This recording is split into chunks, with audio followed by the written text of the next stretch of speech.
One of the major developments over the last couple of days has been the appointment of the new Fed chair, Kevin Warsh, in the United States. And he was sworn in by President Trump a week ago. And he heads into a Fed which is in a bit of a difficult situation. I think once the nominations for the Fed chair were announced a couple of months ago, there was no Iran war, inflation was on its way down, and things looked relatively good for an incoming Fed chair to stamp his authority without there being any external macro shocks.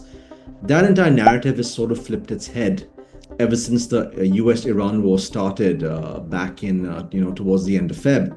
What now appears to be the case is that Kevin Warsh faces a challenging environment. He's under pressure from President Trump to lower interest rates. But if there's no resolution in the war, we will continue to see increased gas prices leading to increased inflation.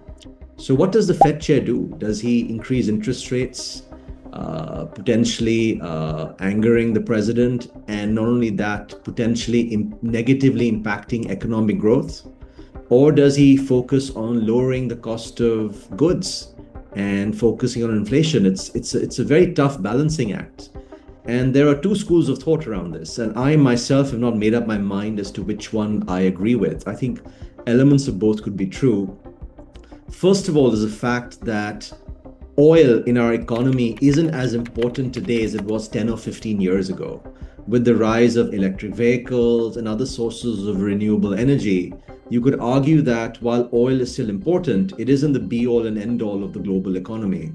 In that sense, even if we continue to see elevated oil prices for some time, it's really not a big deal. If that is the case, and if that is the feeling, then we may actually see a reduction in interest rates. If, on the other hand, the feeling is that, politically, oil prices of $6, $7, $8 a gallon is not acceptable in the United States close to the midterm election, then maybe interest rates will have to go up. But then what will the knock-on impact of that be on the American economy and the global economy as a result? These are things which we're going to see over the next couple of weeks. And I'm super keen to see any sort of indication from Kevin Warsh as to how he's thinking. It's a delicate balancing act, and I think it's going to be a very interesting Federal Reserve that's going to operate under Kevin Warsh. If I had to hazard a guess, I don't think interest rates are going to go up. I think that's politically unacceptable in the current environment.